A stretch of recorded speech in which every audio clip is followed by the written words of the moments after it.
esmu dabīga koku apstrādes meistars, kas strādā ar zaļo koku.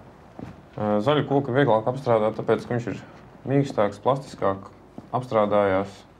Viņš arī neput. Tādēļ arī veselīgāk ir strādāt ar viņu. Vienkods ir jebkas, kas ir veidots no viena koka gabala. Šis ir vienkoču laivas, vienkoču krēsli, bet reti, kurš aizdomājās, ka arī koka karota ir vienkods. Principā jau sanāk, ka katra cilvēka mājoklī atrodas kāds vienkods. Taisot vienkočus, koka dabiskā forma nosaka vienkoča raksturu tajā brīdī, ja šis izstrādājums paņem kaut ko no šī te ārējā koka veidola. Jo bieži vien pat skatoties uz koku, var redzēt to izstrādājumu, kas taps.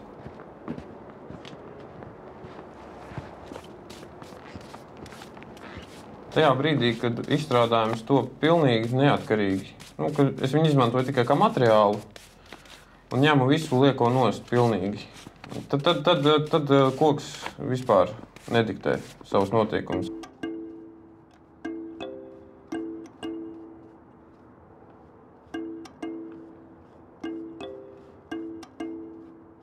Ja agrākos laikos vienkoči bija vairāk trūcīgu cilvēku tāda lieta, sevišķi tad, kad cilvēks iemācījās zaļēt dēļus, tie vienkoči vienkārši pazuda.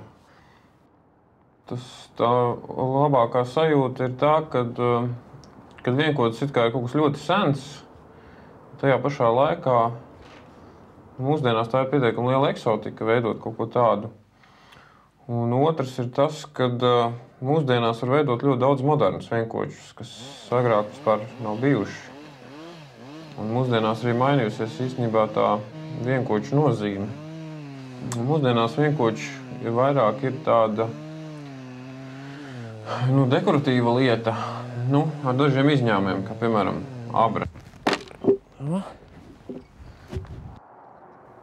Jo virtuvē, sevišķi agrākos laikos, vairāk darbojās sievietes, un sievietēm bija tad arī jācielā šīs te abras, piestas un citi šie tie priekšmeti. Un tādēļ izvēlējās tos materiālus, kas ir vieglāki. Viņus arī mēdz saukt par sieviešu kokiem. Piemēram, liepa, apse, bērs. Tie ir pietiekami viegli koki. Jau kaut kas sāka veidoties vismaz. Formu redzēt. Jau kopš paša sākuma, kad es sāku taisīt tās vienkoču laivas, es zināju, ka es ar viņām braukšu. Sākumā es braucu vienkārši pa mierīgiem ūdeņiem, pa ezeriem. Un tad man radās interese pamēģināt, uz ko vienkocis ir spējīgs. Un sāku braukt arī pa straujākām upēm. Bet pagājušo ziemu jau sanāk nobrauc pamatu. Un tā jaunā laiva, kas ir uztaisīta, tā ir paredzēta, ka ar viņu pamatu varēs divatā braukt. Ar to kokapstrādi man ir tā, ka ja parasti tie, kas sākuši ar koku strādāt, viņi sākuši no ļoti primitīvām lietām un aizgājuši līdz stila mēbelēm, kokgriezumiem, ļoti sarežģītiem. Tad man ir bijis otrādi. Es esmu sācis ar šīm stila mēbelēm, ar šiem sarežģītiem kokgriezumiem, un veidojot šīs lietas, esmu nonācis pie tādas secinājuma, ka īstenībā tās pamatvērtības ir šajā primitīvajā vienkocī. Tā es arī pie šiem vienkočiem arī esmu palicis.